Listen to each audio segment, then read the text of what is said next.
suku Bir Ma'unah. Datang kepada Rasul,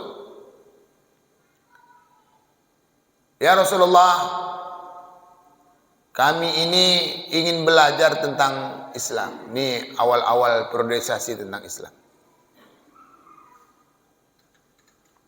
Tetapi kami ini tak bisa datang terus rutin ke tempat engkau untuk belajar agama ini.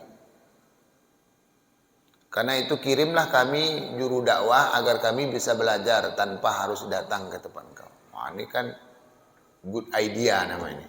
Ide yang baik. Jadi karena nggak bisa kajian datang ke sini, maka kirim juru dakwah ke mereka. Karena ini adalah ide yang sangat baik dalam mengembangkan Islam, maka Nabi pun mengutus beberapa orang untuk dikirim ke tempat suku yang meminta ini tadi agar mengajarkan tentang Islam. Setelah dikirim, oh ternyata juru dakwah yang dikirim tadi itu dibunuh. Oh, rupanya ini pengkhianatan. Tentulah Nabi merasa sedih. Mengapa merasa sedih? Karena kata lagu Minang yang terbaru ini, itu namanya tak kicu di nantarang nama. Dikicuh gitu kan, dibohongin tuh. Tentu Nabi merasa tidak nyaman. Namun Bapak Ibu hamba Allah yang berbahagia, catatan bagi kita sebenarnya orang yang mati dibunuh itu tetap mulia di mata Allah. Itu kan hanya proses kehidupan yang nampak di mata kita. Sejatinya di mata Allah mereka tetap mulia. Ya kan? Sebab itu kata Allah, la taqulu liman yuqtalu fi sabilillah. Nah, jangan kalian menduga orang-orang yang mati di jalan Allah itu amwat. Mereka itu mati. Tetapi bal ahya. Tapi sebenarnya mereka itu adalah hidup. Namun kalian aja nggak paham. Sehingga kita ini kadang kalau ada orang yang seperti itu kesannya negatif. Oh tidak. Ini hanya skenario kehidupan yang nampak oleh mata kita. Tetapi sejatinya di mata Allah, karena ini adalah orang-orang pejuang agama ini, tetap mereka hidup dalam kemuliaan di mata Allah. Walakin la yash'urun, kata Allah. Tetapi kalian enggak paham, sehingga kalian menduga mereka mungkin akan mati sia-sia dan segala macam. Baik, kita lanjutkan cerita ini.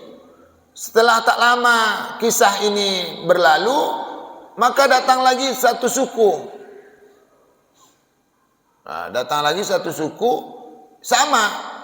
Ya Rasulullah, ajarkanlah kami tentang Islam, tetapi kami ini tak bisa datang kepada engkau untuk mengikuti setiap dakwah dan halaqah engkau. Kirimlah kami juru dakwah. Kata Rasul, enggak. Kemarin sama nih dengan gaya kalian nih. Kemarin itu ada yang meminta juru dakwah, tahu-tahunya itu dibunuh. Rupanya pengkhianatan. Nabi enggak mau. Tetapi kepala suku yang datang kedua ini, dalam sejarah inilah suku Bir Ma'unah itu, mereka katakan, tidak ya Rasulullah, saya menggaransi bahwa juru dakwah ini akan aman bersama kami di kampung kami. Kami betul jujur ingin belajar tentang Islam ini. Menengok upaya meyakinkan dari kepala suku ini, akhirnya Nabi luluh juga. Ya akhirnya dikirim juru-juru dakwah, orang-orang yang telah menghafal beberapa ayat Al-Quran. Kirim. Qadarullah, ternyata ini kisahnya berbeda tapi ujungnya mirip. Kalaulah yang minta juru dakwah itu orang Belilas misalnya. Nabi kan dari Rengat, ini ibu kota pusat kota ketika itu di Madinah, misalnya di Rengat. Belum nyampe ke Belilas ini, baru nyampe di Pematang Rebah, rupanya ada orang yang menunggu. Sepertinya ini cerita ini bocor oleh entah siapa, sehingga para penjahat yang suwek kepada Islam gitu, yang sakit hati kepada Islam, sampai di Pematang Rebah, mereka tunggu, lalu juru dakwah ini tadi dicegat, dibunuh. Ujung-ujungnya itu bunuh juga. walaupun yang membunuh ini bukan suku yang tadi yang meminta. Kalau kisah yang pertama kan mereka suku yang meminta itu yang membunuh. Yang ini tidak, dicegat di jalan, ada juga yang membunuh. Akhirnya Nabi ini betul-betul sedih. Sehingga Nabi melaknat orang-orang yang membunuh para sahabat yang dikirim itu. Inilah cerita asal muasal adanya kunut nazilah. Sehingga Nabi dalam doanya itu melaknat sepulan, melaknat sepulan, melaknat sepulan. Tetapi ketika Nabi mengatakan melaknat ini, turunlah firman Allah Subhanahu wa taala. Laisa laka minal amri syai'. Muhammad, itu bukan urusan engkau untuk melaknat atau menyayangi seseorang. Yang ini diayomi, yang ini dilaknat. Au yatuba alaihim au yu'adzibahum fa innahu zalimun. Jadi kata Allah, itu cerita laknat melaknat itu tidak urusan engkau. Jadi Nabi ditegur. Akankah orang itu diazab atau Allah terima taubatnya? Itu enggak jadi urusan engkau. Nah, Bapak Ibu hamba Allah yang berbahagia, semenjak itulah kunut nazilah itu berubah menjadi doa. Jadi melaknat-laknat orang tidak boleh. Mati lo kau. Wah, itu tak boleh itu, Pak. Ada yang doakan kau mati disambar petir. Oh, tak boleh itu.